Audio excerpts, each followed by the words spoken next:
Hey YouTube, this is Ben Yessel. I have to keep this video kind of short because I'm with family right now, but I had to mention um, some initial thoughts about a movie I went to go see with my parents. So I'm going to just mention this beforehand. We're going to talk a little bit about religion. So if you don't want to, that's something that you don't want to hear about or watch, I'm just letting you know this is going to be a little bit about religion, my church, the Church of Jesus Christ of Latter-day Saints. So if you want to keep listening, cool. I'm hoping some people will keep listening because this movie has a lot to do with my church. The two are inseparable. But I'm going to make a few other videos later on. When I get back home, right? I'm in Steilacoom, Washington, by the way.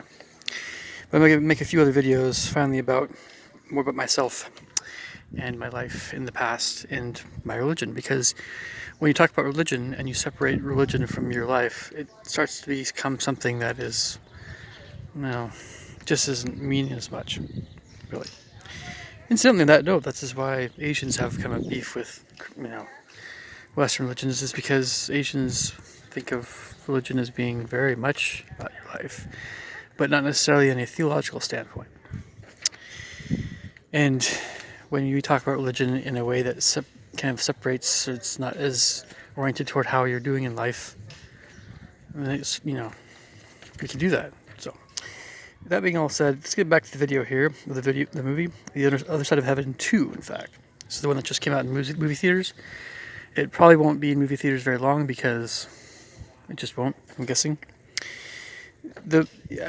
Sure, go ahead and see it, but you're going to notice immediately some kind of sense of Idaho culture, conservative Mountain West LDS culture.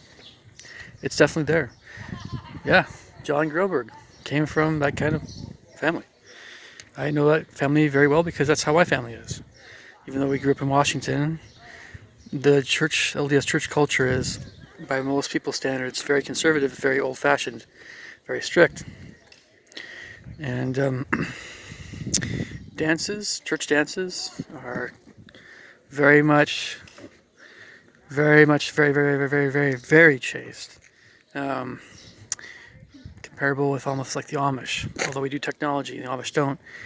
Think along lines somewhat of the Amish, just with suits and ties, and that's how we are in regarding all the stuff, all the stuff you shouldn't be doing. Right? Yeah, most dances are a lot less moral that way. So there's all that, and then there's the whole white American guy family coming into Polynesia type deal, and how the Polynesian cultures are very apparent in this movie. You're gonna feel, you're definitely gonna feel like you're in Polynesia. It's filmed in Fiji. It's there. It's very real.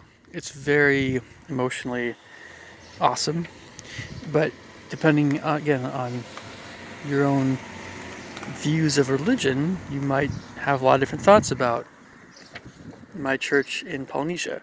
But you're gonna feel, I think, you're gonna definitely pick up on the Polynesian cultures, the Tongan culture, definitely.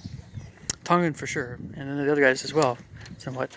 I don't want to spoil the movie for you. Certainly, I don't want to tell you everything in it.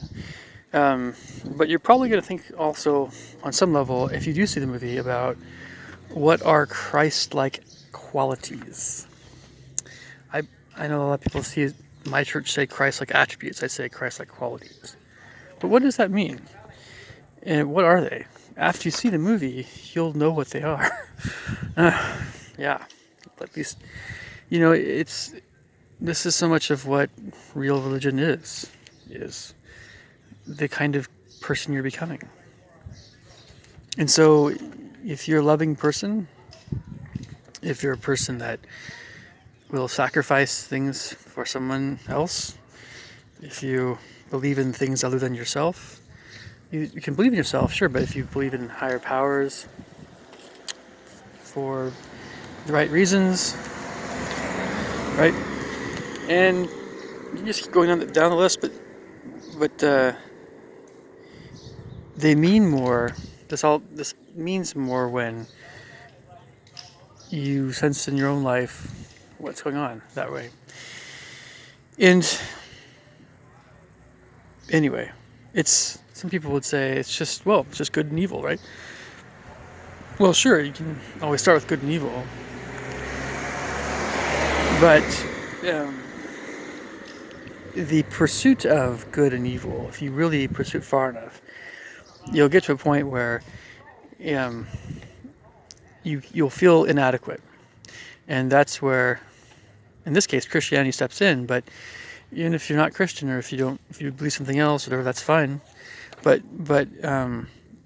anyway, just see the movie, and you'll know what I'm talking about with regard to what does it mean to be a Christian, a true Christian. So why do we go to church, and what's missing? So what are we looking for initially if we go to church, Christian or otherwise, and why doesn't it always work out? Well, what's often missing, I think, has something to do with, and this is one of the, I just can't say enough good about Polynesian culture in general, because it's just, there's a really friendly kind of overall culture they have, and it helps we need people in our lives, and if we don't have a lot of people in our lives, things are really hard, and so we end up not going to church sometimes because we don't feel connected with people at the church, and there's a lot of reasons why that could be, but we don't go to church sometimes because it just becomes something meaningless.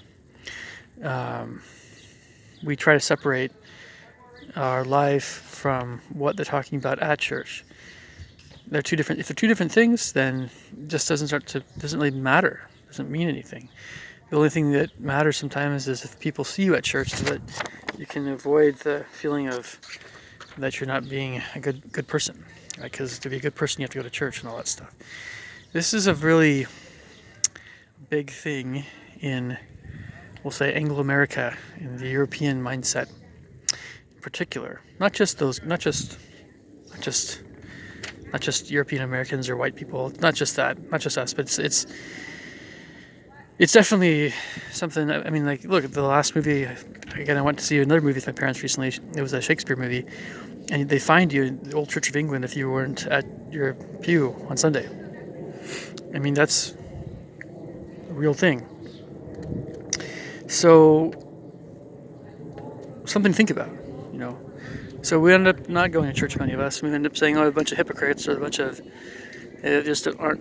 nobody's really living what they say they're living, and everybody's judgmental, and everybody's not Christ-like, and so why would I go? Well, maybe it's a good idea to keep in mind that there are many different churches, and not all of them are the same. But that's up to you guys. But what is missing? Well, so much of what's missing, I'm going to this is the last thing I'll talk about, and I'm going to mention other videos later because I have to get back to my family here and everybody else. But so much of what is missing, again, you gotta see this movie to know what I'm really talking about here fully. What's missing can be one's own commitment to living a principled life. Can be people that can really matter in our lives, just not meeting them, not getting out there and meeting them, not getting out there. I can be missing socialization, but the right people, the right social, because there's bad people that aren't so great, and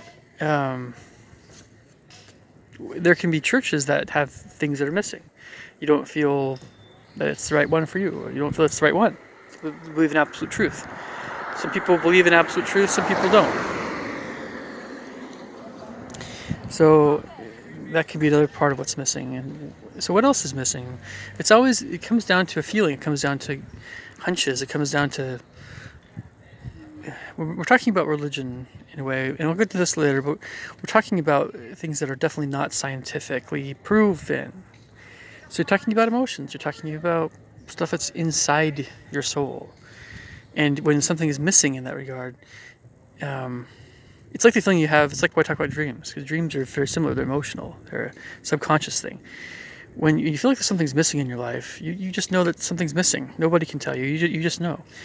When you're in love, it's the same thing. Nobody can tell you. You just know.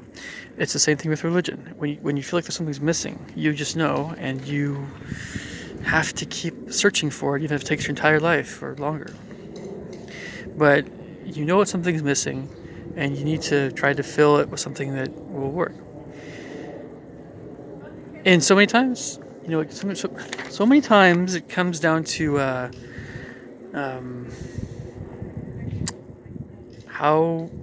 what are your social relationships in the church you're going to? What are your social relationships outside of that? What really matters the most in your life? What are you living for? What are your goals? But are you just happy? Are you happy in your life? Are you going the direction you want to go in life? And if you're not, are you at least being yourself? Are you at least the same person, more or less, in one place as you are in another place?